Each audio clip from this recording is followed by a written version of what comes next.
اس کی ابتدا کرتے ہوئے میں محمد عمار صاحب کو دعوت دیتا ہوں کہ وہ آئیں اور کلام مجید سے اس پروگرام کا آغاز کریں۔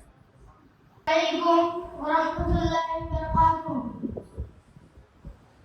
اعوذ باللہ من الشیطان الرجیم، بسم اللہ الرحمن الرحیم۔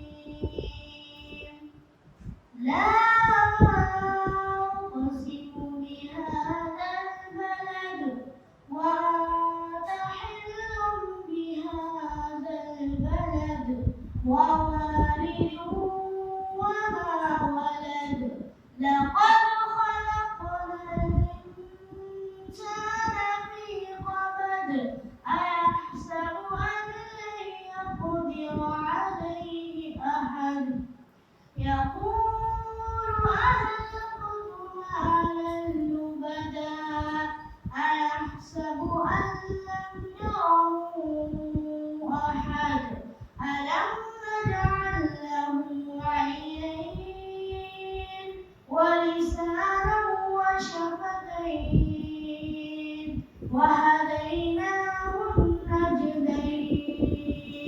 السلام علیکم۔ اللہ تعالیٰ برکت دے۔ بچے نے بڑی اچھے اور پیارے انداز میں تلاوت فرمائی ہے۔ اللہ رب العالمین سے دعا ہے کہ صرف اس بچے کو نہیں، جتنے بھی بچے بیٹھے ہیں ان کے دلوں کو اللہ رب العالمین قرآن سے بھر دے، قرآن کا علم حاصل کرنے، اس پر عمل کرنے کی توفیق عطا فرمائے۔ والدین کو اللہ رب العالمین توفیق دے کہ وہ جو مشکلات پیش آ رہی ہیں ان مشکلات کا سامنا کرتے ہوئے قرآن مجید کی تعلیم بچوں کو جو ہے وہ فراہم کریں۔ محترم حاضرین، قرآن مجید میں اللہ رب العالمین نے بیان فرمایا ہے وَاتَّقُوا فِتْنَةً لَا تُصِيبَنَّ الَّذِينَ ظَلَمُوا مِنكُمْ خَاصَّةً، کہ اس وقت سے ڈرو کہ جب ایک ایسا فتنہ آئے گا جو صرف ظالموں کو اپنی لپیٹ میں نہیں لیتا۔ وَاعْلَمُوا أَنَّ اللَّهَ شَدِيدُ الْعِقَابِ، اور جان لو کہ اللہ رب العالمین سخت عذاب دینے والا ہے۔ اس آیت کریمہ میں اللہ رب العالمین نے بندوں کو یہ بتایا ہے کہ ہماری زندگی کا ہر لمحہ، ہر آن، ہم جو بھی لمحات جی رہے ہیں اس میں ایک مومن کو ہوشیار رہنا چاہیے، چاق و چوبند رہنا چاہیے اور چوکنا رہنا چاہیے کہ کہیں کوئی ایسی چیز، ایسا فتنہ، ایسی مشکل اس کی زندگی میں نہ پیدا ہو جائے جس کی وجہ سے اس کا اخلاق، اس کا کردار، اس کا عقیدہ، اس کی توحید، اس کے جو بھی اعمال ہیں ان تمام کو جو ہے وہ لے کر چلتا بنے، وہ تمام کی تمام جو ہے وہ غارت ہو جائیں، ہلاک و برباد ہو جائیں۔ اسی لیے اللہ رب العالمین نے اس آیت کریمہ میں بتایا ہے کہ جب فتنہ آتا ہے تو اللہ رب العالمین صرف جو برے لوگ ہیں، جو شر پسند لوگ ہیں، ان لوگوں کو عذاب نہیں دیتا ہے، بلکہ فتنہ آئے گا تو اچھے لوگ، متقی اور پرہیزگار لوگ، جن کو لوگ تقوی کے نام سے جانتے ہیں اور جن کی اچھائیوں کو لوگ جانتے ہیں، ایسے فتنے جب آتے ہیں اللہ رب العالمین اچھے اور برے تمام لوگوں کو جو ہے پھر جو ہے اس فتنے کی وجہ سے عذاب میں مبتلا کر دیتا ہے، سزاؤں میں مبتلا کر دیتا ہے۔ یہ اللہ رب العالمین کا جو ہے وہ قانون اور طریقہ ہے۔ اور محترم حضرات، فتنہ جو ہے یہ کسے کہتے ہیں؟ دیکھیں، فتنے کی بہت ساری علماء نے تعریفات کی ہے۔ اگر ہم فتنے کے بارے میں اتنا سمجھنا چاہیں کہ ہر وہ چیز یا ہر وہ ماحول، ہر وہ حالت جو ہماری زندگی میں پیش آتی ہے، جو ہمارے ایمان کے لیے چیلنج بن جاتا ہے کہ ہم اپنے عقیدے کو، اپنے ایمان کو، اپنے منہج کو صحیح طریقے سے بچا پا جائیں یا اس پر عمل کر لے جائیں، یا ہر وہ صورتحال جو کسی بھی وقت پیدا ہو سکتی ہے، وہ تمام کی تمام چیزیں جو ہیں وہ ہمارے لیے فتنہ ہو سکتی ہیں۔ اسی لیے اللہ رب العالمین نے خبردار کیا ہے کہ ہم اپنے آپ کو فتنوں سے محفوظ رکھیں، فتنوں سے بچنے کی جو ہے وہ تدابیر اختیار کریں۔ اور قرآن حدیث میں اگر ہم دیکھیں، خصوصی طور پر اگر ہم کتب احادیث میں دیکھیں، تو اللہ کے رسول صلی اللہ علیہ وسلم نے اس امت کو بے شمار اس امت کے بارے میں پیشن گوئیاں کی ہیں کہ امت کے اندر فتنے آئیں گے، اور جب فتنے شروع ہو جائیں گے تو ان کا دروازہ بند نہیں ہوگا، قیامت کی صبح تک ایک کے بعد ایک فتنے آتے چلے جائیں گے۔ یہ پیشن گوئیاں اللہ کے رسول صلی اللہ علیہ وسلم نے کی ہیں، بہت ساری پیشن گوئیاں ہیں۔ جیسے فتنوں کے بارے میں خصوصی طور پر اللہ کے رسول جناب محمد رسول صلی اللہ علیہ وسلم فرماتے ہیں كقطع الليل المظلم کہ جب فتنے شروع ہوں گے تو ان کی خطرناکی ایسی ہوگی جیسے ایک تاریک اور اندھیری رات جو ہے اس کا جو حصہ ہوتا ہے ایسے فتنے ہوں گے. انسان شہروں سے نکل جائے, یہ لائٹ وغیرہ ہے, ہم اس میں جو ہے اس چیز کو آسانی سے نہیں سمجھ سکتے, لیکن ایک آدمی جو کھیتوں میں کام کرتا ہے وہاں بجلی نہیں ہوتی, اور رات کے اندھیرے میں جب وہاں کھڑا ہوتا ہے ہاتھ کو ہاتھ دکھائی نہیں دیتا, کس سمت اگر کوئی اجنبی انسان وہاں کھڑا کر دیا جائے تو اسے پتہ نہیں ہوگا وہ کہاں ہے, کس مقام پر ہے, اور آگے اس کی کیا ہے, پیچھے کیا ہے, کوئی صورتحال اس سے آگاہ نہیں ہے. ایسے ہی اللہ کے رسول صلی اللہ علیہ وسلم نے یہ تشبیہ دی ہے کہ فتنے بھی جب ہماری زندگی میں آئیں گے انسان کو پتہ ہی نہیں چلے گا کہ وہ فتنوں میں مبتلا ہو چکا ہے, فتنے کا شکار ہو چکا ہے, چاہے وقت کا ضیاع ہو, اپنے وقت کی بربادی ہو, عبادتوں سے جو ہے وہ بے رخی اختیار کرنا, یا پھر جو اس کے اوپر واجبات اللہ رب العالمین نے دیا ان چیزوں کو ترک کرنا, دوسروں کو پریشان کرنا, اختلافات میں کودنا, اس کو بڑھانا, یہ تمام کی تمام چیزیں جو ہے وہ ایسے ہی اللہ کے رسول صلی اللہ علیہ وسلم نے بیان فرمائی ہے کہ بندے کو احساس بھی نہیں ہوگا, وہ اس کا شکار ہو جائے گا. اسی لیے کیا مثال دی ہے, کیا تشبیہ دی ہے, دقیق اللیل المظلم, کہ جو سیاہ اور تاریک رات ہوتی ہیں اس کے اندھیرے کی طرح جو ہے یہ فتنے آئیں گے اور اس کے لوگ شکار ہو جائیں گے. اور ایک حدیث میں اللہ کے رسول صلی اللہ علیہ وسلم فرماتے ہیں کہ جب یہ فتنے آئیں گے تو اس کی تمثیل اور اس کی مثال بیان فرمائی ہے کہ جس طرح بارش کے قطرے نازل ہوتے ہیں ایسے ہی فتنے نازل ہوں گے. بارش کے قطروں کو گننا محال ہے, ایک ناممکن چیز ہے, اور ہم جانتے ہیں کہ ایک کے بعد ایک کثرت سے بارش کے قطرے جو ہیں وہ گرتے ہی رہتے ہیں. تو ایسے ہی اس امت کے بارے میں اللہ کے رسول صلی اللہ علیہ وسلم نے فرمایا کہ ایک فتنہ آئے گا اس کے پیچھے ہی دوسرا فتنہ بھی آ جائے گا. ابھی اس سے انسان کو چھٹکارا نہیں ملا تھا, دوسرا فتنہ اس کے لیے آ جائے گا. ایک انسان اپنی بیماری کے فتنے میں مبتلا ہے, ابھی اس سے وہ نکل ہی نہیں پایا تھا مال کی چیزوں میں یا تجارت کی یا کاروبار کی, اس میں جو ہے وہ ایسا مشغول ہو جائے گا کہ پھر وہ حلال حرام کی تمیز نہیں رکھ پائے گا. ابھی ہم آ رہے تھے سفر میں جو ہے ہمارے شیخ مولانا عبدالواحد سلفی حفظہ اللہ ان سے گفتگو ہو رہی تھی, تو انہوں نے ایک بہت ہی اہم بات بتائی, رزق کے تعلق سے گفتگو ہو رہی تھی کہ حلال اور حرام کی تمیز کرنا یہ بہت کم فرق رہ گیا ہے. اگر ہم دیکھیں جو پڑھا لکھا طبقہ ہے, نوجوانوں کا اچھا کماتا ہے, ان کے یہاں ایک چیز یہ پائی جاتی ہے کہ گناہوں کو فخر کر کے یا فخریہ انداز میں بیان کرنا, جسے جو ہے وہ انسان کے دل سے حیا نکل چکی ہوئی ہے. اور یہ حقیقت میں گناہوں کا ایک بوجھ ہے, اس کی سزا ہے کہ اللہ رب العالمین بندوں یا بندے کی ایسی حالت کر دیتا ہے کہ گناہ کرتا ہے لیکن اللہ رب العالمین دل سے وہ برائی کا جو نفرت ہوتی ہے اس کو اللہ تعالیٰ ختم کر دیتا ہے, وہ احساس اللہ رب العالمین دلوں سے جو ہے وہ نکال دیتا ہے. تو یہ نوجوانوں کی حالت ہے یا اس امت کے ایک بڑے طبقے کی حالت یہی ہے کہ حلال اور حرام کی تمیز نہ ہونا. یہ گناہوں کی وجہ سے ہم دیکھ رہے ہیں کہ جہاں بارش ہو رہی ہے صورتحال ایسی ہے کہ جہاں بھی آج بارش ہو رہی ہے آج کل وہاں ہائی الرٹ کا جو ہے وہ اعلان ہو جا رہا ہے کہ چوکنا رہیں, سترک رہیں, زیادہ بارش کی وجہ سے باڑھ آ جا رہی ہے, سیلاب آ رہا ہے. اور جہاں بارش نہیں ہو رہی ہے وہاں بیماریاں پھیلی ہوئی ہیں. یہ احساس, یہ فتنہ ہے حقیقت میں میرے بھائیوں کہ ہم اس میں مشغول ہو گئے ہیں. اللہ رب العالمین جو ہے گناہوں کی سزا دے رہا ہے اور ہم یہ سمجھ رہے ہیں کہ یہ آفتیں, یہ بارش, یہ موسم کی تبدیلیوں کی وجہ سے ہو رہا ہے, جبکہ ہمارا ایمان ہے کہ اللہ رب العالمین ان تمام چیزوں کا جو ہے وہ خالق و مالک ہے, اس کا مدبر ہے. جو چیزیں وقوع پذیر ہو رہی ہیں وہ ہمارے گناہوں کا نتیجہ ہے. تو یہی چیز جو ہے وہ شیخ سے گفتگو ہو رہی تھی, انہوں نے یہ چیز بڑی اچھے انداز میں بیان فرمائی ہے. لہذا فتنے کسی بھی شکل میں ہو سکتے ہیں, اسی لیے اللہ کے رسول صلی اللہ علیہ وسلم نے فتنوں کی سرعت, ان کی تیزی جو ہے کہ اس قدر تیز ہوں گے انسان کو جو ہے وہ سمجھنے کا ایسا ہوگا کہ موقع ہی نہیں ملے گا اور فتنوں کے اندر وہ مبتلا ہو جائے گا. اسی لیے اللہ کے رسول صلی اللہ علیہ وسلم نے فرمایا کہ فتنے جو ہے وہ سمندر کی موجیں جس طرح ہوتی ہیں, طاقتور اور سرعت ہوتی ہے, اس کے اندر تیزی ہوتی ہے, اس امت میں ویسے ہی فتنے داخل ہوں گے اور ویسے ہی فتنے ایک کے بعد ایک آتے چلے جائیں گے. حتیٰ کہ یہ تک بھی بیان فرما دیا فتن یرقق بعضها, کہ اس امت میں جب فتنے آئیں گے تو ہر بعد میں آنے والا فتنہ اپنے ماقبل فتنہ ہے, جو پہلے کا فتنہ ہے اس سے بڑا ہوگا. ایک فتنہ تھا, اب اس کے بعد ایک فتنہ آیا, یہ بعد والا فتنہ اپنے پہلے فتنے سے بڑا ہوگا. لہذا آج ہم جن فتنوں کو دیکھ رہے ہیں, جن مشکلات کو دیکھ رہے ہیں, جن مصیبتوں کو دیکھ رہے ہیں, ہماری آنے والی نسلیں ممکن ہیں اس سے سخت حالات، اس سے سخت فتنوں کا سامنا کریں، اور یہ حدیث میں اللہ کے رسول صلی اللہ علیہ وسلم نے بیان فرمایا ہے۔ میرے بھائیوں، شریعت ہم سے یہ چاہتی ہے کہ جہاں اس نے ایک دن ہمارے لیے صورت حال بیان فرما دی، اور اللہ کا احسان ہے کہ اس نے نبی کے ذریعے سے یہ چیزیں بتا دی ہیں کہ یہ چیزیں ہونے والی ہیں، اس کے بعد بھی اگر ہم غفلت کریں تو ندامت کے علاوہ ہمارے یہاں کچھ نہیں لگے گا۔ اور یہ بھی ہمارے لیے ضروری ہے کہ فتنے کی اشکال یا اس کی شکلیں کیا ہیں، اس کی صورتیں کیا ہیں۔ مال کا فتنہ ہوتا ہے، کبھی انسان جو ہے وہ گروہ بندی، اختلافات، چاہے وہ مسلکی ہو یا خاندانی ہو یا پھر کسی عہدے منصب کے لیے جو ہے وہ لڑتا ہے، وہ اختلاف کی ایک شکل ہے، تو یہ بھی ایک فتنے کی صورت ہے۔ اسی طریقے سے عورت کا فتنہ ہے، اولاد کا فتنہ ہے، تجارت اور کاروبار کا فتنہ ہے، عبادتوں کا فتنہ ہے، بیماریوں کا فتنہ ہے۔ غرض یہ ہے کہ اوپر نیچے دائیں جائیں آزو بازو انسان کی جو ہے وہ پوری زندگی ایک فتنوں سے گھری ہوئی ہے۔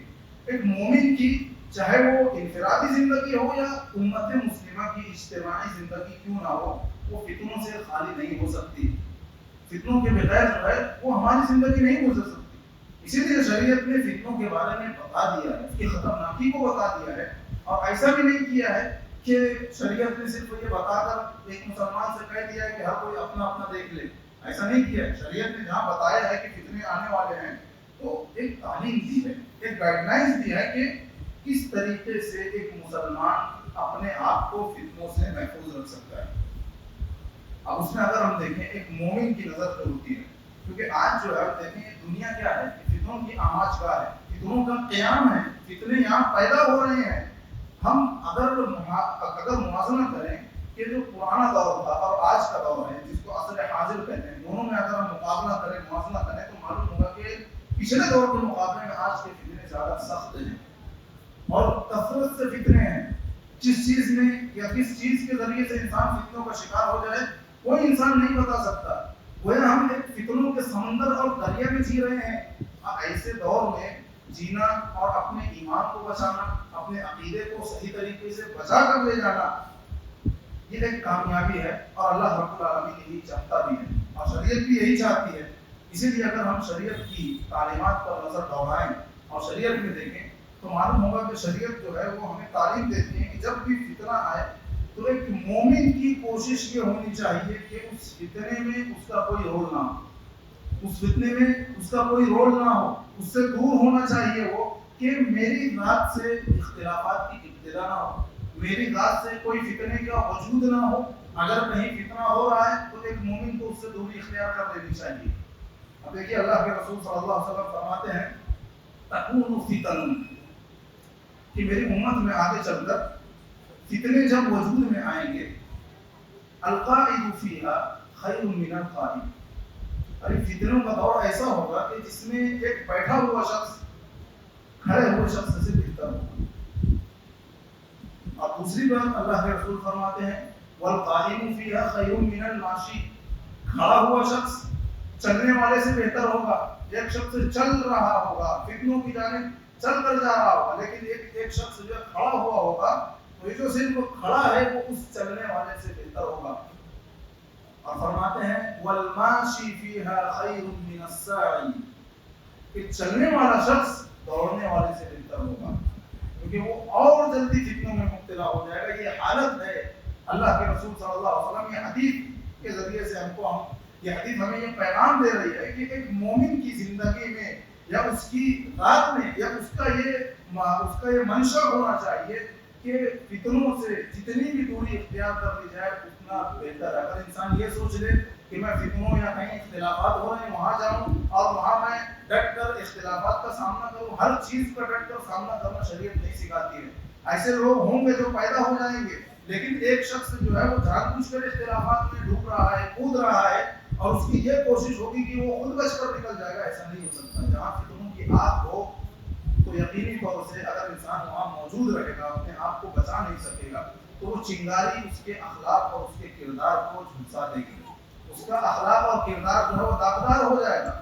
اسی لیے شریعت کہتی ہے کہ ایسی صورت میں جہاں فتنے وجود میں آ رہے ہیں، اگر ایک مسلمان وہاں ہے تو اگر ہٹنے کی طاقت ہے، استطاعت ہے، وہاں سے ہٹ جائے، وہاں سے دور ہو جائے۔ اور اللہ کے رسول صلی اللہ علیہ وسلم فرماتے ہیں کہ ایک زمانہ ایسا بھی آئے گا میری امت پر کہ ایک مسلمان کا سب سے بہتر مال وہ ہوگا کہ اس کے پاس چند بکریاں ہوں گی جنہیں وہ لے کر پہاڑوں پر جاتا ہے، وہاں بکریوں کو چراتا ہے، بکریوں کو چراتے ہوئے اللہ کی اطاعت، اللہ کی عبادت کرتا ہے اور اسی حال میں دنیا سے چلا جاتا ہے۔ محمد بن مسلمہ رضی اللہ عنہ صحابی رسول ہیں جن کے بارے میں اللہ کے رسول صلی اللہ علیہ وسلم نے فرمایا کہ لا تضرہ الفتن، کہ فتنے انہیں کوئی نقصان نہیں پہنچائیں گے۔ اب ان کا کردار دیکھیے، شریعت یہ چاہتی ہے ہم سے کہ جب فتنے ہو تو ہم عملی کردار بھی پیش کریں، اور اس کے بغیر یہ چیز ممکن نہیں ہے کہ انسان اپنے آپ کو جو ہے وہ فتنوں سے محفوظ رکھ سکے۔ اب اللہ کے رسول صلی اللہ علیہ وسلم نے محمد بن مسلمہ رضی اللہ عنہ کے بارے میں تو کہہ دیا کہ ان کو فتنے نقصان نہیں پہنچائیں گے۔ یہ وہ صحابی رسول تھے، مدینہ میں رہتے تھے۔ جب خلافت راشدہ حضرت ابو بکر کی خلافت گزری، حضرت عمر کی خلافت گزری، حضرت عثمان کی خلافت جب آئی تو وہاں سے حضرت عمر کی وفات کے بعد کی طرف جو ہے وہ فتنے شروع ہوئی اس امت میں، اور اللہ کے رسول صلی اللہ علیہ وسلم نے فرمایا کہ جب وہ دروازہ ٹوٹ جائے گا جس سے مراد حضرت عمر رضی اللہ عنہ تھے، تو کبھی جو ہے وہ بند نہیں ہو سکے گا، وہیں سے ابتدا ہوئی ہے۔ تو یہ چونکہ مدینہ میں رہتے تھے، جب فتنے کی ابتدا ہوئی تو یہ مدینہ چھوڑ کر ایک گاؤں اور دیہات میں رہنے لگے، وہیں ٹینٹ ڈال کر یا چھپر ڈال کر جو ہے وہ رہنے لگے۔ اور جب چند صحابہ کرام ان سے ملنے کے لیے کہا، ان کے پاس گئے اور ان سے پوچھا کہ آپ شہر میں کیوں نہیں رہتے ہیں، آپ کیوں نہیں آ رہے ہیں، مدینہ جیسی بستی کو آپ نے چھوڑ دیا ہے؟ تو انہوں نے کہا کہ وہ فتنوں کی آماجگاہ بن چکی ہے، وہاں فتنے ہیں، اور جب تک وہاں فتنہ ختم نہیں ہوگا میں شہر میں نہیں رک سکتا، میں شہر میں جو ہے وہ سکونت اختیار نہیں کر سکتا، شہر میرا مسکن نہیں ہو سکتا، جب تک فتنے رہیں گے، فتنے ختم ہوں گے میں شہر کی جانب آ جاؤں گا۔ اب دیکھیے یہ صحابی رسول ہیں، کون ہیں؟ جن کے بارے میں اللہ کے رسول صلی اللہ علیہ وسلم نے یہ پیشن گوئی کی تھی کہ فتنے انہیں نقصان نہیں پہنچائیں گے۔ اگر یہ چاہتے تو وہیں پر ٹھہر جاتے، وہیں پر جو ہے وہ باقی رہتے۔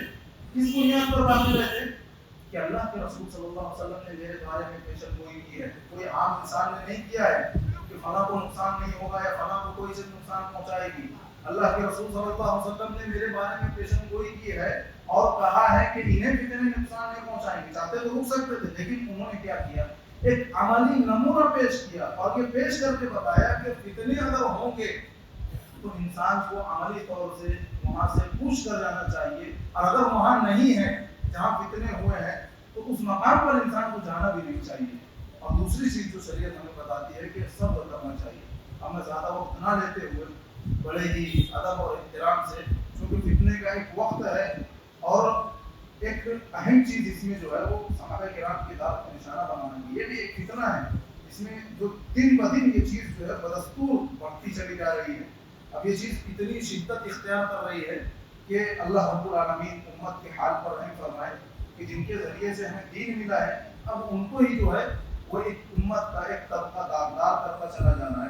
تو اسی لیے وقت اور حالات کے مد نظر رکھتے ہوئے جو ہے اس موضوع کا انتخاب بھی کیا گیا ہے۔ اللہ رب العالمین سے دعا ہے کہ ہمیں فتنوں سے محفوظ رکھے، آمین۔ اور میں فضیلت الشیخ مصطفیٰ بشیر مدنی حفظہ اللہ کو دعوت دیتا ہوں، آپ سے گزارش کرتا ہوں کہ شیخ جو ہے وہ عوام الناس کے سامنے خطاب فرمائیں۔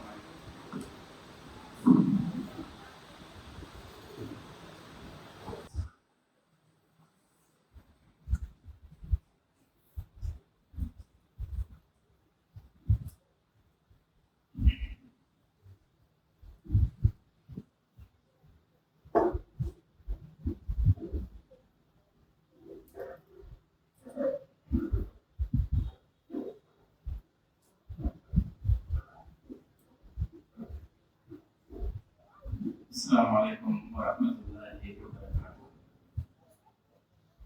الحمد للہ نحمده ونستعینه ونستغفره ونؤمن به ونتوکل علیہ ونعوذ باللہ من شرور انفسنا ومن سیئات اعمالنا، من يهده الله فلا مضل له ومن يضلله فلا هادي له، وأشهد أن لا إله إلا الله وحده لا شريك له، وأشهد أن محمدا عبده ورسوله، أما بعد، أعوذ بالله من الشيطان الرجيم، بسم الله الرحمن الرحيم، والسابقون الأولون من المهاجرين والأنصار والذين اتبعوهم بإحسان رضي الله عنهم ورضوا عنه وأعد لهم جنات تجري تحتها الأنهار خالدين فيها أبدا ذلك الفوز العظيم. حاضرین گرامی قدر، عزیز بچوں اور میرے دینی اور ملی بھائی، اللہ تبارک تعالیٰ کی تعریف اور اس کی توصیف کے بعد درود و سلام ہو آقا نامدار جناب محمد رسول اللہ صلی اللہ علیہ وسلم کی ذات اقدس پر، جنہوں نے اللہ تبارک تعالیٰ کا دین بڑی محنتوں کے ساتھ، بڑی جانفشانی کے ساتھ ہم تک پہنچایا. اللہ تبارک تعالیٰ کا دین جو نبی پاک صلی اللہ علیہ وسلم پر اترا، اس کے ناقلین، اس کے حاملین صحابہ کہلاتے ہیں، جنہیں نبی پاک صلی اللہ علیہ وسلم کی صحبت میسر آئی ہے، جنہوں نے اپنی آنکھوں سے آقا نامدار جناب محمد رسول اللہ صلی اللہ علیہ وسلم کا دیدار کیا، جو اپنی آنکھوں سے جبریل امین کو وحی لاتے ہوئے دیکھتے تھے، جو نبی پاک صلی اللہ علیہ وسلم کے روبرو زانوے تلمس طے کیا کرتے تھے، جن کی تربیت اللہ کے رسول صلی اللہ علیہ وسلم اپنی نگرانی میں فرماتے تھے، انہیں صحابہ کہا جاتا ہے. صحابی کی جمع ہے. اس کی تعریف علامہ ابن حجر رحمہ اللہ وغیرہ نے یہ کی ہے کہ من لقی النبی صلی اللہ علیہ وسلم مؤمنا به ومات علیہ. صحابی وہ ہے جس نے ایمان کی حالت میں نبی پاک صلی اللہ علیہ وسلم سے ملاقات کی ہو اور ایمان ہی کی حالت میں دنیا سے رخصت ہوا.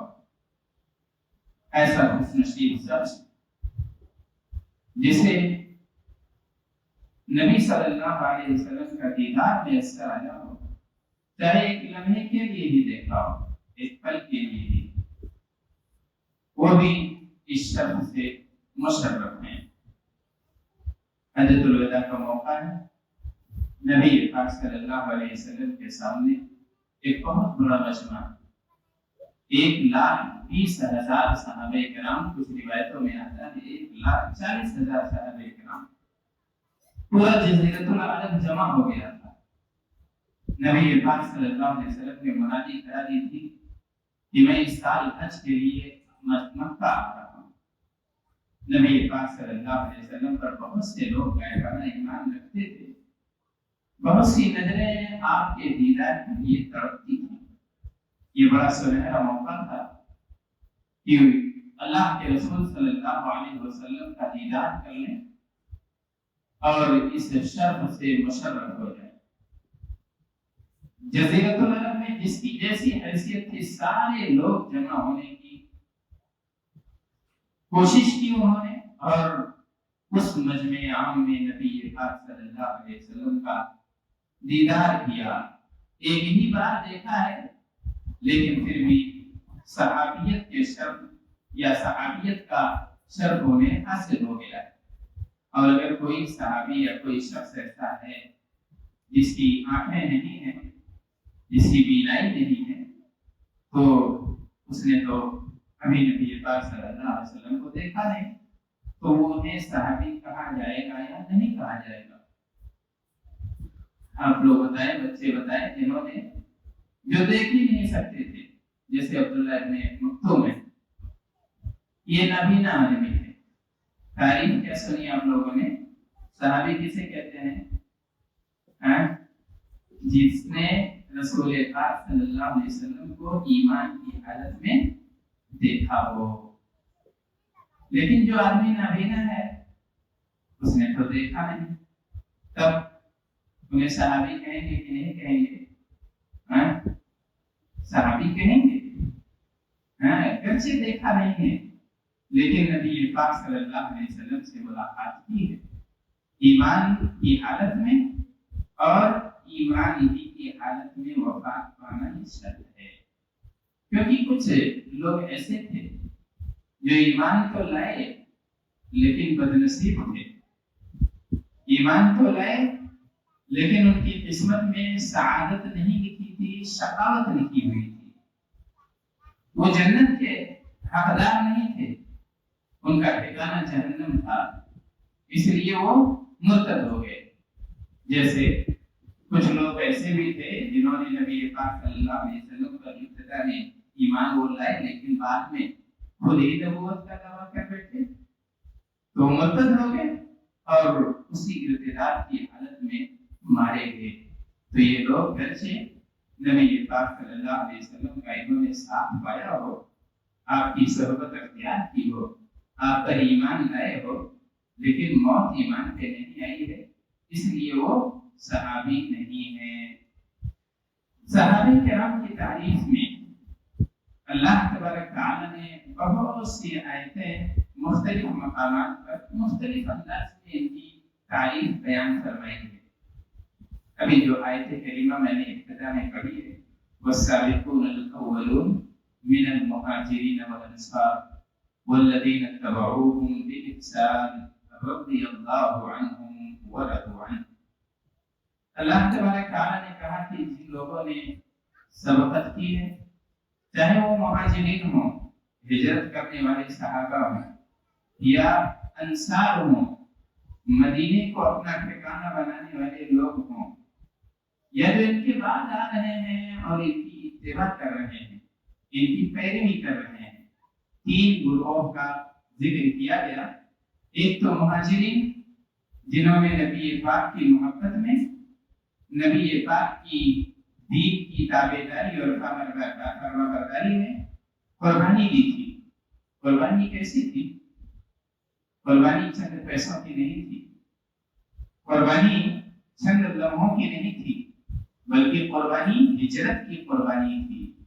ہجرت آپ لوگ سنتے رہتے ہیں، خطیب سناتا ہے، ہمیں لگتا ہے کہ بہت معمولی سی قربانی یا معمولی سا کام ہے، لیکن کبھی اس مقام پہ اپنے آپ کو رکھ کے دیکھیں کہ جب آپ کو اپنا گھر چھوڑنا ہو، اپنا وطن چھوڑنا ہو، اپنی چلتی ہوئی دکان اور اپنی چلتی ہوئی تجارت کرنی ہو، اپنے رشتے داروں کو چھوڑ کر کہیں کسی اور بستی میں جا کے بسنا ہو، تو کتنا مشکل کام ہے اور یہ کتنی بڑی قربانی ہے، اس کا آپ لوگ اندازہ کر سکتے ہیں۔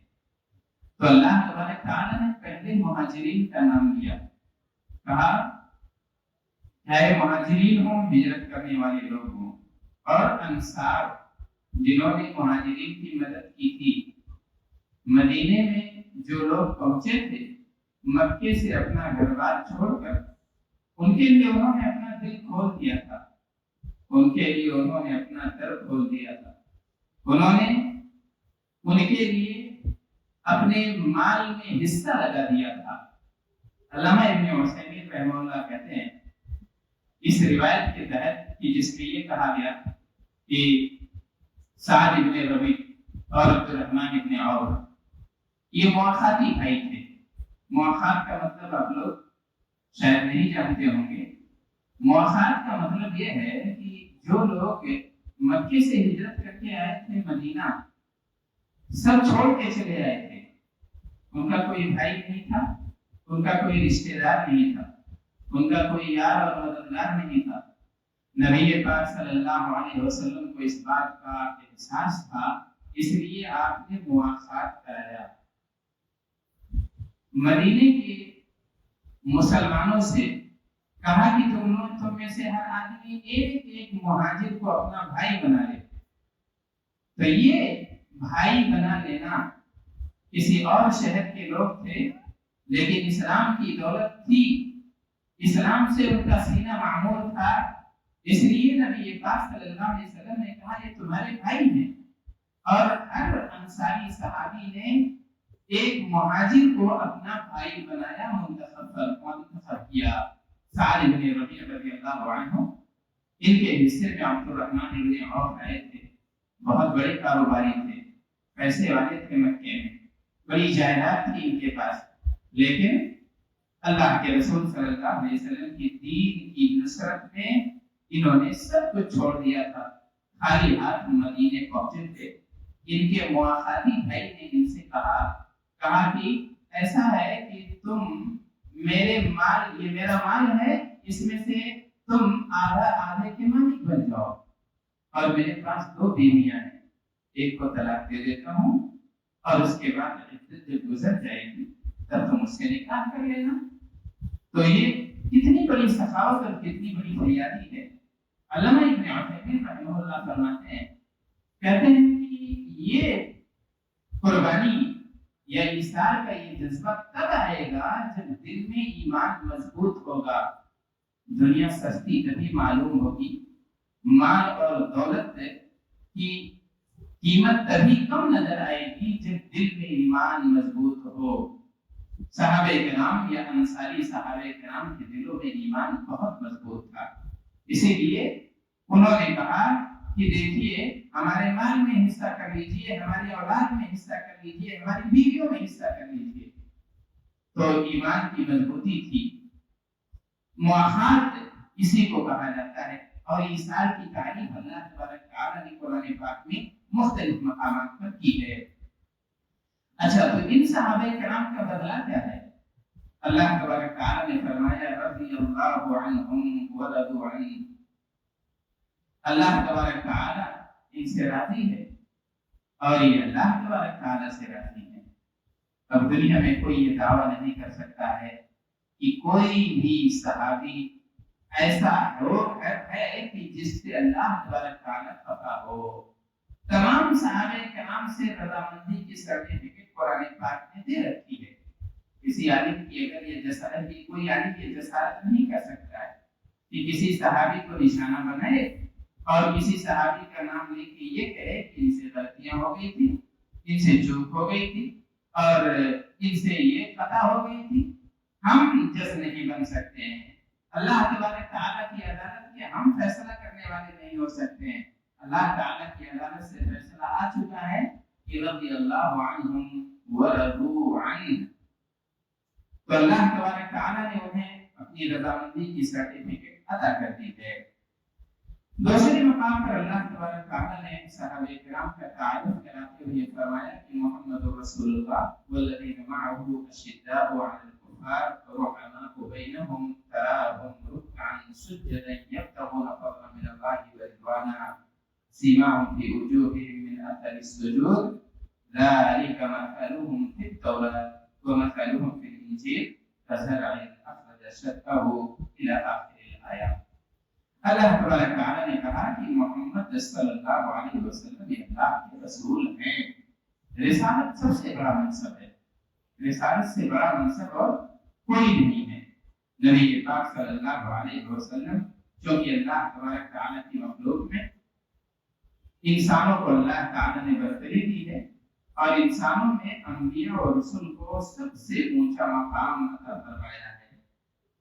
اور پھر نبی پاک صلی اللہ علیہ وسلم کو دیگر انبیاء کرام میں چنا ہے، اور صحابہ کرام کو اللہ تبارک تعالیٰ نے انبیاء اور رسول کے بعد اپنا سب سے برگزیدہ بندہ قرار دیا ہے۔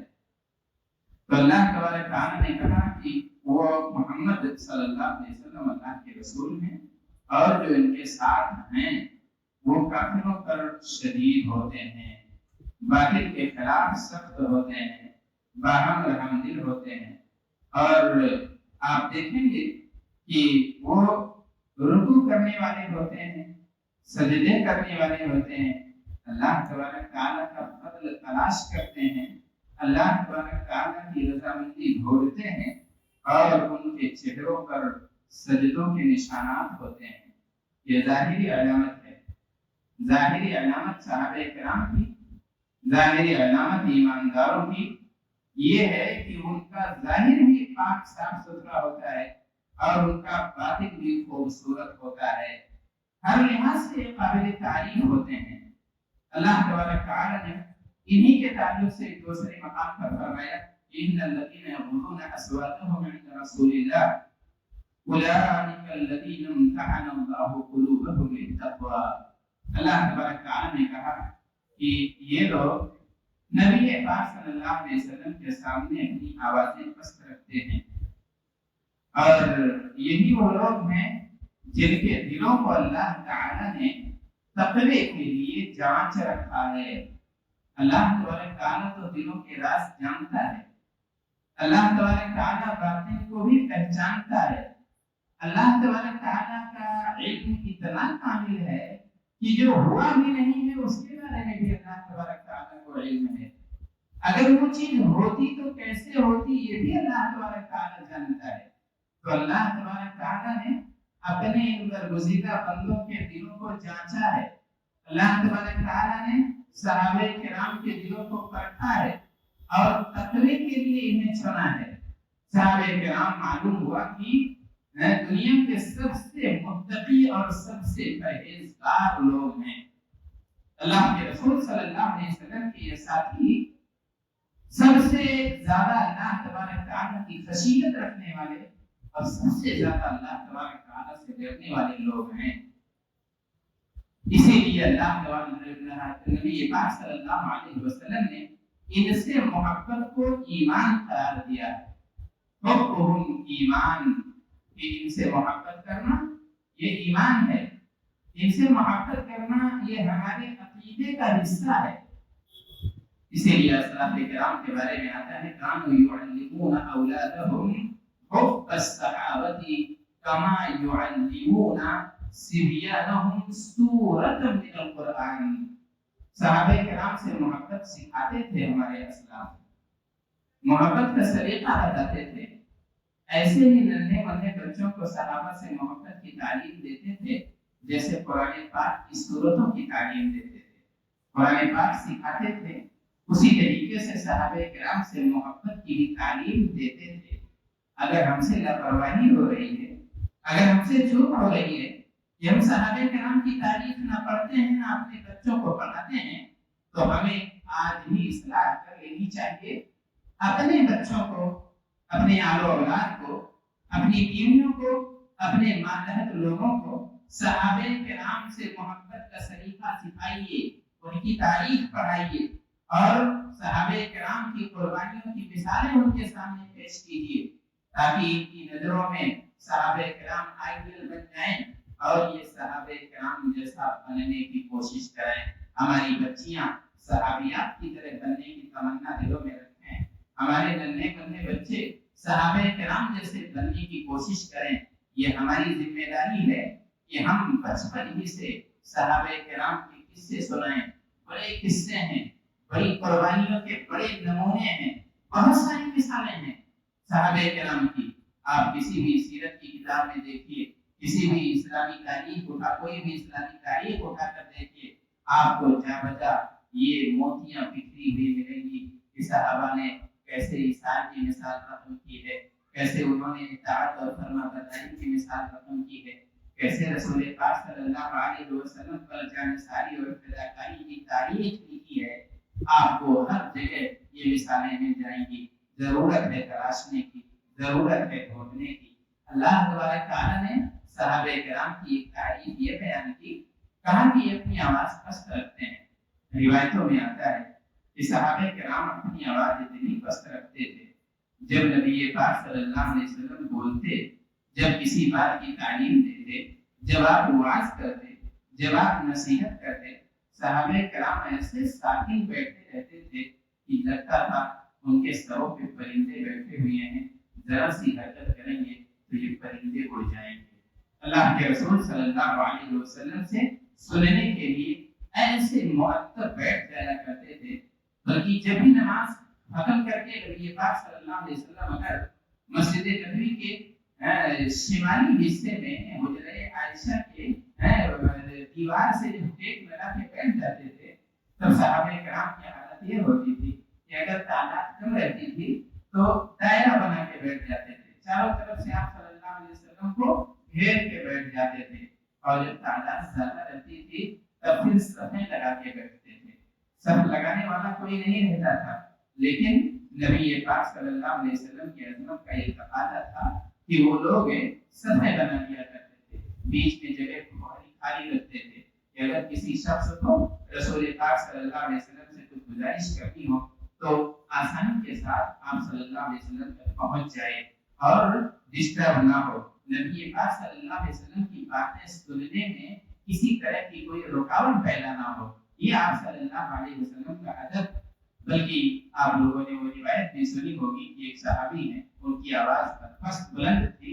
جب اللہ تبارک تعالی نے یہ آیت نازل فرمائی کہ جو یرفعون اصواتهم عند رسول اللہ، جو اللہ کے رسول صلی اللہ علیہ وسلم کے سامنے آواز بلند کرتے ہیں، تو یہ اتنے نازل ہوئے کہ گھر میں بیٹھ کے افسوس اور حسرت کرنے لگے.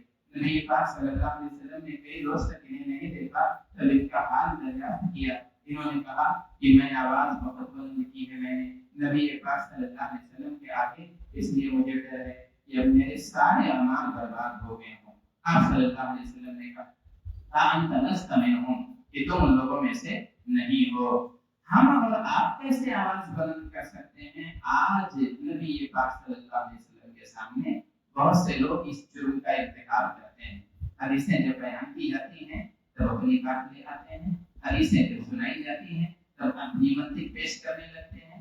جب نبی پاک صلی اللہ علیہ وسلم کی سیرت سنائی جاتی ہے تب وہ نظر انداز کر جاتے ہیں اور اس کی کوئی قیمت اور ویلو ان کے نظر میں نہیں ہوتی ہے. تو یہ آپ صلی اللہ علیہ وسلم کی آواز کی اہانت ہوئی اور ہمیں اس سے بچنا چاہیے. ہمیں ہر بچے کو یہ تعلیم دینی چاہیے اور خود یہ تعلیم دلوں میں رچا بسا لینی چاہیے کہ حدیث سامنے آ گئی ہے تو ہماری گردن کم ہو جانی چاہیے. نبی پاک صلی اللہ علیہ وسلم کی بات آ گئی ہے تو ہماری منطق کے سارے دروازے بند ہو جانے چاہیے. وہاں اتباع اور پرہیزگاری کے سوا کوئی چارہ نہیں ہے. اللہ کے رسول صلی اللہ علیہ وسلم کے صحابہ کی تعریف اللہ تبارک تعالیٰ نے ان کے دل کی بھی تعریف کی ہے. ان کی پاکیزگی جو ظاہر اور باطن کی تعریف کی بات میں نے شروع میں کہی تھی. اللہ تبارک تعالیٰ نے کہا میرے پاس جو صحابہ جیسا دل لے کر آئے گا اسی کی اللہ تبارک تعالیٰ سنے گا. الا من اتى الله بقلب سلیم. اللہ تبارک تعالیٰ کے پاس وہی دل مقبول ہے جو صحیح سالم ہو. صحابہ کرام کا دل صحیح سالم تھا. صحابہ کرام کے بارے میں نبی پاک صلی اللہ علیہ وسلم نے کئی صحابہ کے بارے میں آپ صلی اللہ علیہ وسلم نے انہیں دنیا میں جنت کی بشارت دے دی ہے. ایک روایت شاید آپ لوگوں نے وہ سنی ہو، حضرت انس رضی اللہ عنہ راوی ہیں، کہتے ہیں قلنا جلوسا عند النبی صلی اللہ علیہ وسلم، ہم نبی پاک صلی اللہ علیہ وسلم کے پاس بیٹھے ہوئے تھے. صحابہ کرام کی محبت یہ بھی تھی کہ جب وقت رہتا تھا تو ادھر ادھر نہیں جاتے تھے. رسول پاک صلی اللہ علیہ وسلم کے جلوہ میں رہتے تھے، آپ کی صحبت میں بیٹھتے تھے، آپ صلی اللہ علیہ وسلم کے پاس بیٹھتے رہتے تھے کہ کوئی بات ابھی نبی پاک صلی اللہ علیہ وسلم سے ہمیں سیکھنے کا موقع مل جائے گا. صحابی کہتے ہیں کہ ہم ایک دن بیٹھے ہوئے تھے، اتنے میں نبی پاک صلی اللہ علیہ وسلم نے فرمایا کہ یطلع علیکم الآن رجل من اہل الجنہ، کہ ابھی جنتیوں میں سے ایک آدمی نمودار ہوگا، جنتیوں میں سے ایک آدمی آئے گا. دنیا ہی میں جنتی دیکھنے کی تمنا ہر صحابی کے دل میں تھی. سب کی نظریں دروازے کی طرف گڑ گئی. اتنے میں ایک انصاری صحابی آتے ہیں. حیت یہ ہوتی ہے کہ بائیں ہاتھ میں ان کے جوتے ہوتے ہیں اور ان کے داڑھی سے وضو کا پانی ٹپک رہا ہوتا ہے اور بڑی خوشی اور خشوع کے ساتھ مسجد تشریف لاتے ہیں. اس کے بعد اللہ تعالیٰ نے جو مقدر میں رکھا تھا اپنی نماز انہوں نے پڑھی، اپنی عبادت کی. دوسرے روز کی کہانی یہ ہے کہ دوسرے دن بھی آپ صلی اللہ علیہ وسلم نے یہی بات کہی ان کے آنے سے پہلے. کہا ابھی جنتیوں میں سے ایک آدمی آئے گا، تم لوگ اس کا دیدار کرو گے. پھر وہی صحابی آتے ہیں، حالت بھی وہی ہوتی ہے، داڑھی سے وضو کا پانی ٹپک رہا ہوتا ہے، بائیں ہاتھ میں جوتے لٹک رہے ہوتے ہیں. اور تیسرے دن کا بھی واقعہ ایسے ہی ہے. تیسرے دن بھی یہی ہوا. حضرت عبداللہ ابن عمرو بن عاص رضی اللہ عنہما کے دل میں خیال آیا کہ اب ان کے پاس کچھ راتیں گزار کے اور ان کی عبادت جاننی چاہیے. اس لیے کہ سب کی منزل یہی ہے، سب کا مطلوب یہی ہے کہ اللہ تبارک تعالیٰ کی جنت حاصل ہو جائے. لیکن اب کس بہانے سے اپنے پڑوسی صحابی کے یہاں 3 رات کیسے گزاریں گے؟ انہوں نے بہانہ کیا، ایک ہیلا اختیار کیا اور کہا کہ اس انصاری صحابی کے پاس گئے اور کہا دیکھیے میرے والد محترم سے اختلاف ہو گیا ہے اور میں نے 3 دن ان کے یہاں نہ جانے کا فیصلہ کر لیا ہے، 3 دن میں ان کے گھر نہیں جاؤں گا، تو اگر آپ اجازت دیں تو 3 دن تک آپ کے گھر میں قیام کر لوں۔ انہوں نے کہا کوئی بات نہیں ہے، ہمارے گھر کا دروازہ تمہارے لیے کھلا ہوا ہے، تم میرے یہاں 3 راتیں گزار سکتے ہو۔ اب یہ عبداللہ ابن عمر بن عاص رات تو ظاہر ہے رات گزارنی نہیں تھی، صحابی کے اعمال دیکھنے تھے، ان کی عبادتیں قریب سے دیکھنی تھی تاکہ یہ شرح انہیں بھی حاصل ہو جائے، تب یہ رات بھر ان پر نظر رکھتے تھے۔ لیکن پہلی رات گزر گئی، کوئی نئی چیز انہیں نظر نہیں آئی، پہلی رات ختم ہو گئی، انہوں نے کوئی ایسا انوکھا عمل ان کی جانب سے نہیں دیکھا۔ کہتے ہاں اتنا ہوتا تھا کہ جب یہ صحابی کروٹ وغیرہ رات میں بدلتے تھے تو اللہ تبارک تعالیٰ کو یاد کرتے تھے، اللہ تبارک تعالیٰ کا ذکر کیا کرتے تھے، اور پھر اس کے بعد جو ہے جب نماز فجر کا وقت ہو جاتا تھا تو نماز کے لیے اٹھ جاتے تھے۔ دوسری رات بھی ایسے کٹ گئی، تیسری رات بھی کوئی نئی چیز میں نے نہیں دیکھی۔ تب میں نے کہا کہ دیکھیے ایسا ہے کہ میرا کوئی جھگڑا وغیرہ ابو سے نہیں ہوا تھا، بس واقعہ یہ تھا کہ آپ 3 دن تک آئے تھے اور آپ کے آنے سے پہلے رسول پاک صلی اللہ علیہ وسلم نے آپ کے لیے جنت کی بشارت دی تھی، تو میں یہ چاہتا تھا کہ آپ کے اعمال قریب سے دیکھوں۔ تو صحابی نے کہا ما هو الا ما رأيت، کہا دیکھیے جو کچھ آپ نے دیکھا ہے میرے پاس اتنے ہی اعمال ہیں، کوئی نیا کام نہیں کرتا ہوں۔ تو گویا کہ انہوں نے انہو تقال تھا، گویا کہ انہوں نے یہ عبادت بہت معمولی سمجھی اور جانے لگے۔ تب صحابی نے پھر آواز دی، کہا ہو بلایا، اور اس کے بعد کہا غیر انی لا اجد فی نفسی حسدا لأحد من المسلمین ولا غشا او کما قال۔ انہوں نے کہا ایک نئی بات شاید یہ ہو کہ میں اپنے دل میں کسی بھی مسلمان کے تعلق سے کوئی حسد نہیں رکھتا ہوں، کوئی غش کا جذبہ میرے دل میں نہیں ہے، دل میرا حسد سے پاک ہے اپنے بھائیوں کے لیے۔ تب صحابی نے کہا کہ یہی تو وہ ہے ہی التي بلغت بك وهي التي لم تجد، کہا یہی تو ہے نئی چیز، اسی کا تو ہمارے پاس طاقت نہیں ہے، اور یہی ہے جس نے آپ کو اس اعلیٰ مقام پر پہنچایا ہے۔ تو صحابہ کرام کے دل بہت پاک صاف ہوتے تھے۔ آج ایسا دل آپ چراغ لے کے بھی ڈھونڈیں گے تو شاید نہیں پائیں گے، بلکہ اپنے ماں باپ کا دل بھی آپ کینے سے لت پت پائیں گے، آپ کے تعلق سے، آپ کے بھائیوں کے تعلق سے، آپ کے رشتہ داروں کے تعلق سے۔ سماج اور معاشرے کی بات چھوڑیے، قوم اور مسلمانوں کی بات چھوڑیے، اپنے ہی لوگوں کے تعلق سے دل صاف نہیں ہوتا ہے، اپنے ہی لوگوں کے تعلق سے دل میں کدورتیں ہوتی ہیں، اپنے ہی رشتہ داروں کے تعلق سے دھوکہ دہی کے جذبات ہوتے ہیں۔ تو صحابہ کرام معزز اس لیے تھے کہ ان کا باطن بھی صاف تھا، ان کا سینہ بے کینہ تھا۔ اللہ تبارک تعالیٰ نے ان کے دلوں کو جانچا تھا، ان کے دلوں کو پرکھا تھا، اور اللہ تبارک تعالیٰ نے فرمایا وَعَمِلُوا الصَّالِحَاتِ، اور وہ لوگ کیا کرتے ہیں صالحات یعنی نیک کام، اچھے کام، اس میں وہ سبقت کرتے ہیں، بڑھ چڑھ کے کرنے کی کوشش کرتے ہیں، نیکیوں کے حریص ہوتے ہیں۔ ابو ذر رضی اللہ عنہ کہتے ہیں نبی پاک صلی اللہ علیہ وسلم کے پاس کچھ لوگ آئے اور کہا کہ اللہ کے رسول صلی اللہ علیہ وسلم ذهب اهل الدثور بالوجود، کہا نبی پاک صلی اللہ علیہ وسلم جو پیسے والے لوگ ہیں ہمارے سماج میں وہ لوگ نیکیوں میں آگے بڑھ جاتے ہیں، یصلون کما نصلی ویصومون کما نصوم ویتصدقون بفضول اموالهم۔ ان لوگوں نے کہا کہ دیکھیے یہ مالدار صحابہ کرام ہماری طرح نماز بھی پڑھ کے فائدہ اٹھا لیتے ہیں، ہماری ہی طرح روزے بھی رکھ لیتے ہیں، نیکیاں کما لیتے ہیں، اور پھر اپنے مال کا صدقہ کر کے ہم سے آگے نکل جاتے ہیں۔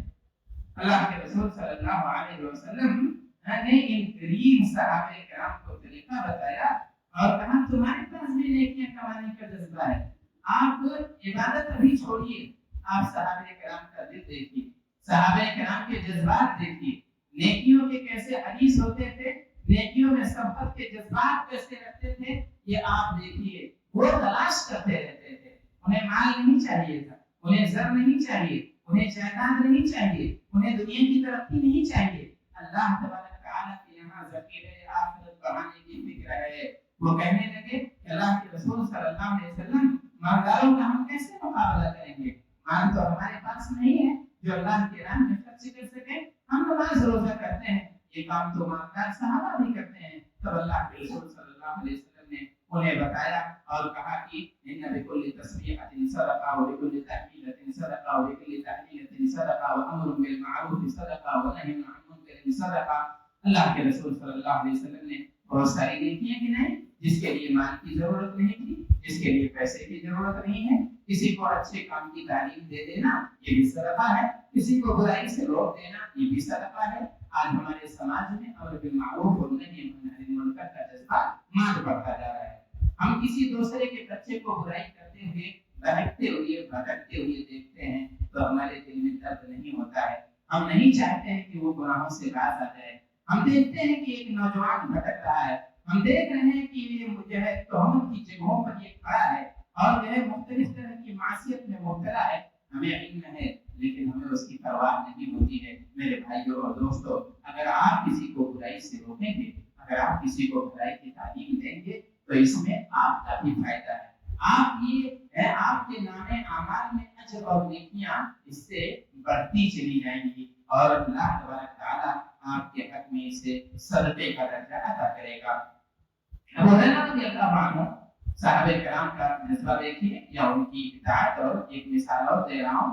حضرت ابو ہریرہ رضی اللہ عنہ کہتے ہیں کہ نبی پاک صلی اللہ علیہ وسلم نے ایک دن اچانک ایسے سوال کر لیا صحابہ کرام سے. آپ کی تربیت کا یہ انداز تھا کہ صرف بولتے نہیں تھے بلکہ مجمع کو اس میں شامل رکھتے تھے. میرا پورا ہو رہا ہے جی, تو وقت پورا ہو گیا. میں نے کئی نوٹ یہاں لکھے تھے. بہرحال میں یہ بتانا چاہتا ہوں کہ صحابہ کرام کی تعریف, ان کی نیکیوں کی تعریف اللہ تبارک تعالیٰ نے جا بجا فرمائی ہے. اچانک ایک دن پوچھا صحابہ کرام سے, کہا من اصبح منکم صائما, آج بتاؤ تم میں سے روزے سے کون کون ہے؟ ایک صحابی کا ہاتھ اٹھتا ہے. ابو بکر صدیق رضی اللہ عنہ کہتے ہیں ہاں یا رسول اللہ, اللہ کے رسول صلی اللہ علیہ وسلم میں روزے سے ہوں. پھر آپ نے کہا کہ من تبع منکم الجنازہ, کون ہے جس نے آج جنازے کی پیروی کی ہے یعنی جنازے کے پیچھے پیچھے چلا ہے؟ ابو بکر صدیق رضی اللہ عنہ کا ہاتھ اٹھتا ہے. کس نے آج کسی مسکین کو کھانا کھلایا ہے؟ تو پھر صحابی کا ہاتھ اٹھ جاتا ہے.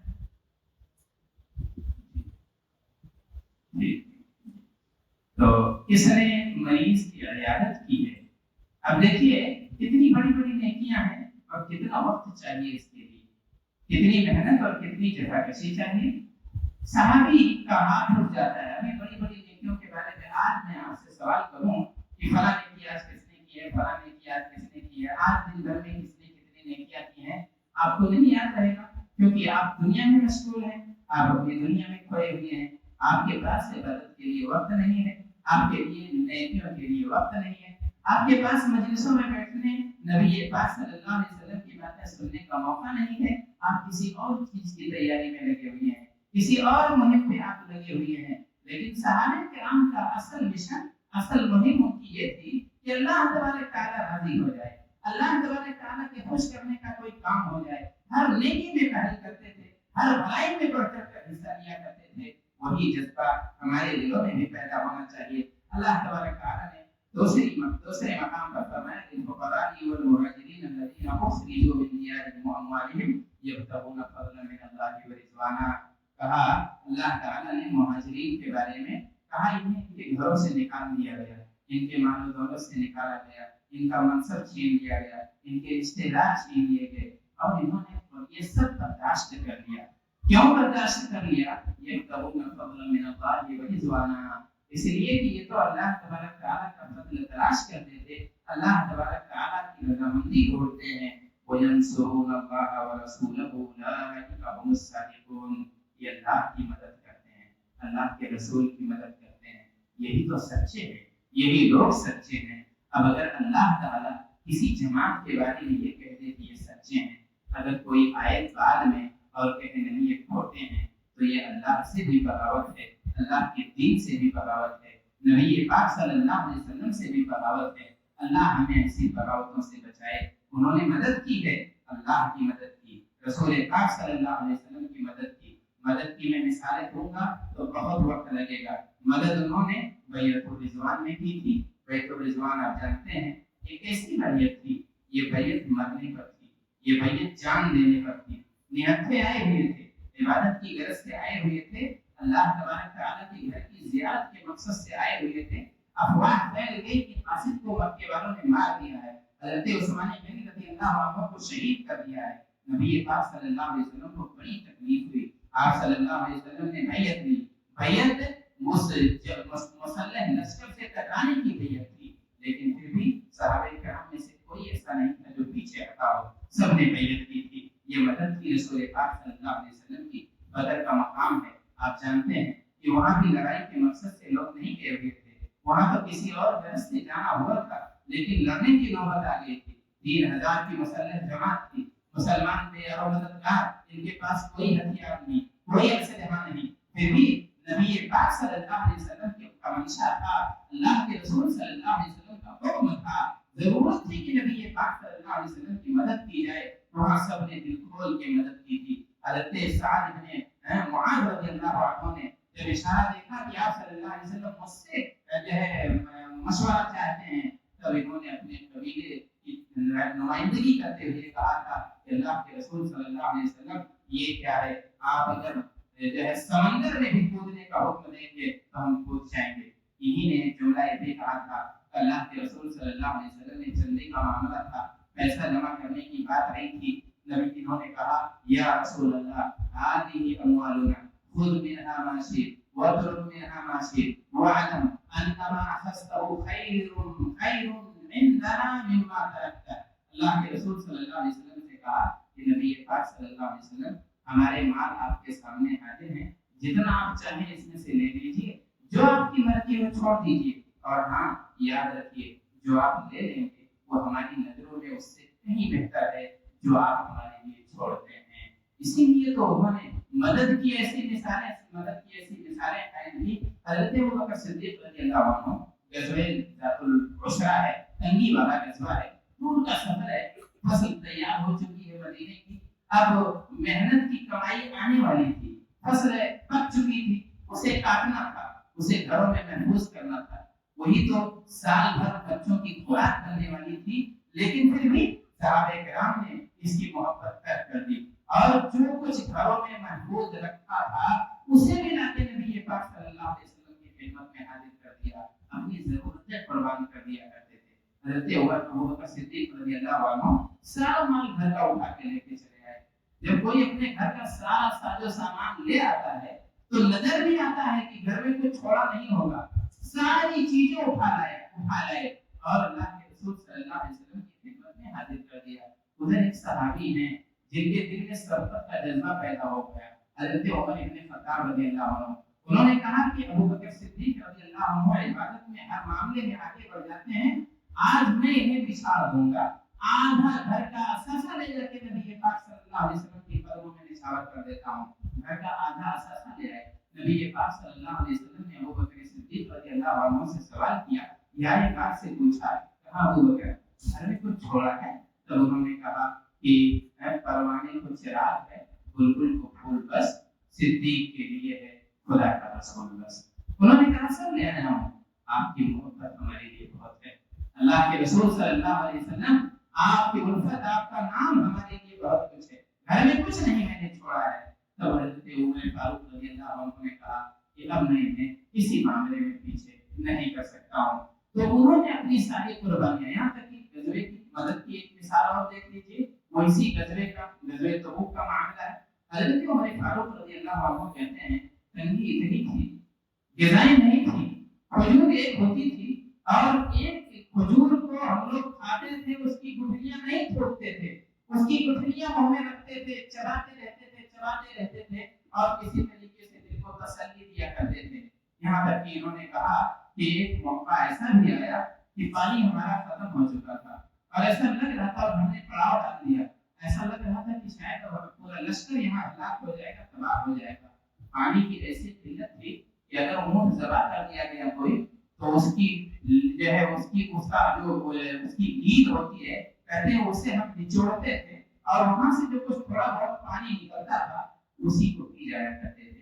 تو ایسی مدد، ایسی نصرت جس کی اللہ تبارک تعالیٰ نے تعریف بیان کی ہے، اس کی تعریف میں کہیں آپ مثال نہیں پائیں گے۔ انہوں نے صحابہ اللہ کے رسول صلی اللہ علیہ وسلم کی مدد فرمائی۔ ایثار کی بھی دیکھیے، ایثار کی تعریف اللہ تعالیٰ فرماتا ہے والذین تبوؤوا الدار والایمان من قبلہم یحبون من ہاجر الیہم ولا یجدون فی صدورہم حاجۃ مما اوتوا ویؤثرون علی انفسہم ولو کان بہم خصاصہ، اور وہ اپنے نفس پر ترجیح دیتے ہیں اگرچہ وہ تنگی کی حالت میں ہوں۔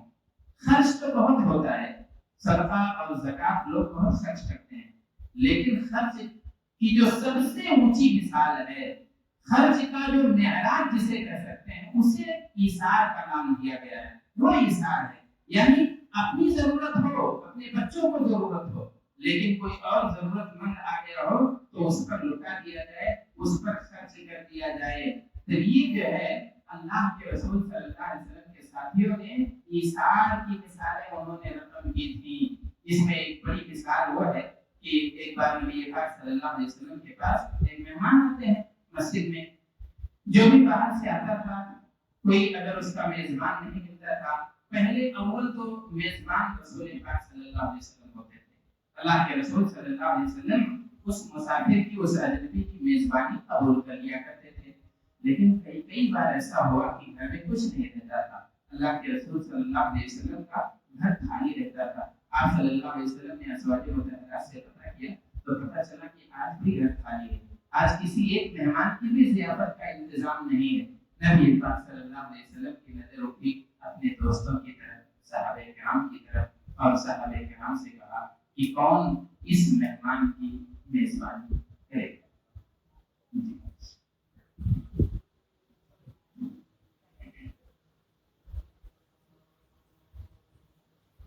میں اپنی بات پوری کر رہا ہوں، وقت پورا بھی ہو گیا۔ ایثار تو آپ صلی اللہ علیہ وسلم ایک صحابی کھڑے ہو گئے، اس لیے کہ رسول پاک صلی اللہ علیہ وسلم کے مہمان کی میزبانی کرنی تھی۔ گھر گئے، پتہ کیا، معلوم یہ ہوا کہ ان کے گھر پہ بھی کھانا نہیں ہے، تنگی کا حال تھا، اور تھوڑا بہت کھانا ہے بچوں کے لیے رکھا ہوا تھا، ایک ہی آدمی کے لیے وہ کھانا کافی تھا۔ انہوں نے ایک تدبیر اختیار کی، کھلایا، اور اس کے بعد میزبان کو آسودہ کر، مہمان کو آسودہ کر دیا۔ نبی پاک صلی اللہ علیہ وسلم سے صبح ملاقات ہوئی، تب اللہ کے رسول صلی اللہ علیہ وسلم نے کہا لقد عجب اللہ من صنیعکما، کہ اللہ تبارک تعالیٰ کو تمہاری حرکتیں بہت پسند آئی ہیں، جو تم نے حیلہ اختیار کیا تھا میزبان کی، مہمان کی میزبانی کا، وہ اللہ تعالیٰ کو بہت پسند آیا ہے۔ اللہ تعالیٰ کو صحابہ کرام کا کام پسند آتا تھا۔ اللہ تبارک تعالیٰ صحابہ کرام کی نیکیوں کی تعریف بیان کرواتا ہے، اس لیے کہ وہ خالص دل سے رسول پاک صلی اللہ علیہ وسلم کی محبت کرتے تھے۔ اطاعت کی مثالیں آپ کو بے شمار ملیں گی۔ حضرت ابن عمر رضی اللہ عنہ کا حال یہ ہے کہ کبھی سفر پہ نکلتے تھے تو تکبر کرتے تھے، کہاں اللہ کے رسول صلی اللہ علیہ وسلم نے نماز پڑھی ہے، روڈ کے وہیں جا کے نماز پڑھتے تھے۔ اس کا حکم نہیں دیا تھا رسول پاک صلی اللہ علیہ وسلم نے، لیکن ان کی اطاعت کا یا ان کے اطاعت کا جذبہ ایسا تھا کہ تلاش کرتے تھے کہ میرے محبوب نے نماز کہاں پڑھی ہے، وہیں جا کے نماز پڑھتے تھے۔ ایک دفعہ علی رضی اللہ عنہ سواری پر سوار ہوئے، سفر کی دعا پڑھی، مسکرانے لگے۔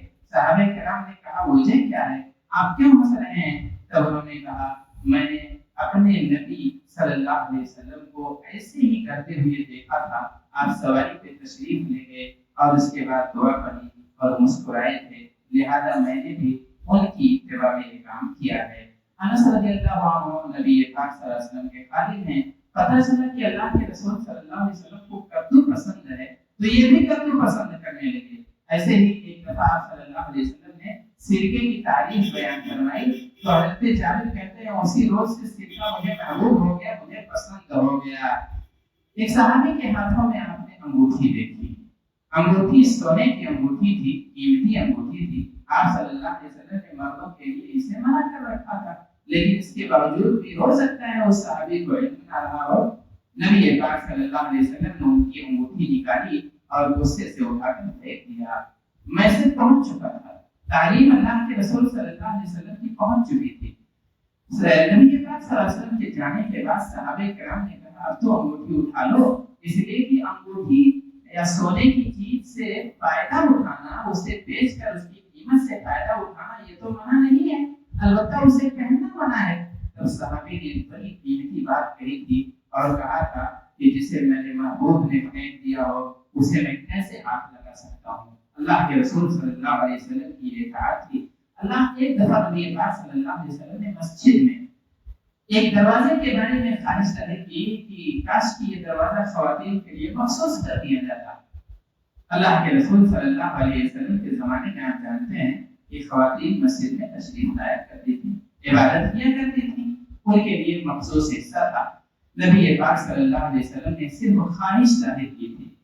صحابی عبداللہ ابن عمر رضی اللہ عنہ کا معاملہ یہ تھا، اس دروازے سے زندگی بھر کبھی نہ داخل ہوئے نہ دروازے سے کبھی نکلے۔ یہ اطاعت تھی، یہ نبی پاک صلی اللہ علیہ وسلم کی تابعداری اور فرمانبرداری تھی، اور یہ کام تھے صحابہ کرام کے۔ اسی لیے ان کی نیکیوں کی تعریف قرآن پاک میں جا بجا ملے گی۔ اللہ تبارک تعالی نے صحابہ کرام کو ہمارے لیے اسی لیے نمونہ بنایا، اسی لیے آئیڈیل بنایا، اسی لیے ان سے محبت کی تعلیم دی گئی ہے، اسی لیے ان سے محبت کرنا ایمان کہا گیا ہے، اسی لیے ان سے بغض اور نفرت رکھنا کفر اور نفاق اور دین سے بغاوت اور سرکشی ہے۔ اللہ تبارک تعالیٰ سے دعا ہے کہ اللہ تبارک تعالیٰ ہمیں حقیقی معنوں میں صحابہ کرام کا مقام پہچاننے کی توفیق عطا فرمائے۔ آمین۔ السلام علیکم ورحمۃ اللہ وبرکاتہ۔